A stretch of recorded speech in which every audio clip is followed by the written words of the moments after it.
Le journal du Mercato vous est présenté par foot.fr, la boutique 100% football. Bonsoir à tous, on débute ce journal du Mercato avec l'OM et c'est officiel, le club phocéen a annoncé la signature de l'attaquant argentin Dario Benedetto. Le buteur arrive en provenance de Boca Juniors et a signé 4 ans. Il a été présenté dans la foulée à la presse, mais ce n'est sans doute pas tout. L'entraîneur du club André Villas-Boas a indiqué en conférence de presse dimanche soir qu'une ou deux recrues pourraient encore débarquer à Marseille. Ces derniers jours, on parlait de Juan Miranda, un jeune arrière-gauche du FC Barcelone. Ce lundi, on parle de Ryan Sessegnon, le grand espoir anglais de Fulham. Les Cottagers en demanderaient 20 millions d'euros, mais l'OM pourrait attendre la fin du mercato anglais jeudi soir afin de s'attaquer véritablement au dossier. Cependant, Tottenham aurait une grosse longueur d'avance.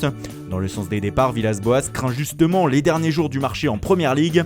Les riches clubs d'outre-Manche pourraient casser leur tirelire à la dernière minute sur le champion du monde Florian Thauvin, sur Morgan Sanson ou encore sur Hiroki Sakai. La direction phocéenne aimerait en revanche qu'un club fasse une proposition pour Kevin Strootman, toujours sur le marché des transferts. Enfin, l'OM va devoir peut-être régler encore une fois le cas Kostas Mitroglou. Le grec pourrait voir son prêt à Galatasaray être cassé et il faudrait alors trouver une nouvelle destination à l'ancien attaquant de Benfica. Lecce serait intéressé. Un mot sur deux joueurs libres qui ont quitté la Ligue 1. Mario Balotelli serait actuellement en discussion avec le club brésilien de Flamengo. Un accord financier pourrait bientôt être trouvé et l'attaquant pourrait devenir le premier Italien à jouer au Brésil.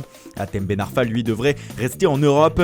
Libre depuis la fin de son contrat au Stade Rennais, le milieu offensif français est en contact avancé avec la Sampdoria de Gênes. L'entraîneur du club italien, Eusebio Di Francesco, apprécie beaucoup l'ancien parisien et les échanges porteraient sur un contrat de 3 ans. Mais la possible vente du club génois pourrait freiner l'opération. D'autres clubs comme Villarreal sont aussi toujours à l'affût pour HBA. À l'étranger, le FC Barcelone cherche toujours à se débarrasser de Philippe Coutinho et le club blaugrana aurait entamé des discussions dimanche avec Arsenal en marge du match de préparation entre les deux équipes pour le Brésilien. Les Londoniens sont persuadés de pouvoir le relancer en Première Ligue. Le Real Madrid de son côté se rapproche encore un peu plus de Donny van de Beek. Alors qu'un accord avec le joueur aurait été trouvé, les merengues sont désormais tout proches d'un accord avec l'Ajax Amsterdam. Les discussions sont sur le point d'aboutir pour un transfert estimé entre 55 et 60 millions d'euros. Un accord tout proche aussi pour Manchester City. Les Sky Blues sont tout près de s'entendre avec la Juventus Turin pour l'arrivée de Joao Cancelo. Les Citizens paieraient la somme de 30 millions d'euros et incluraient Danilo dans l'opération. Le Brésilien serait même déjà d'accord avec la vieille dame. Et puis c'est officiel, les champions d'Angleterre ont aussi prêté leur jeune défenseur de 22 ans, Eric Palmer-Brown. L'Américain est cédé une saison à l'Austria Vienne en Autriche. C'est le 5e prêt de sa carrière. Le voisin de Manchester United a sans doute réussi l'opération la plus folle de l'été. Harry Maguire, le joueur de Leicester, est officiellement un membre de l'effectif des Mancuniens. L'international anglais devient par la même occasion le défenseur le plus cher de toute l'histoire du foot.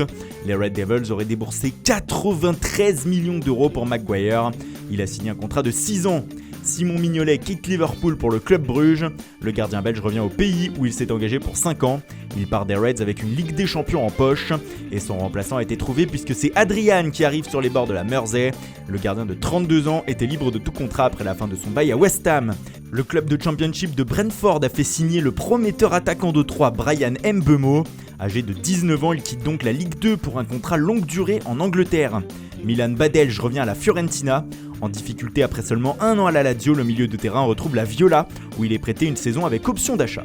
Raja Nainggolan revient à Cagliari. Indésirable à l'Inter Milan, le milieu de terrain belge est prêté une saison par les Interistes au Sardes. Il a déjà évolué à Cagliari de 2010 à 2014. Voilà, c'est tout pour aujourd'hui. Bonne soirée à tous et rendez-vous dès demain matin pour de nouvelles informations sur le Mercato.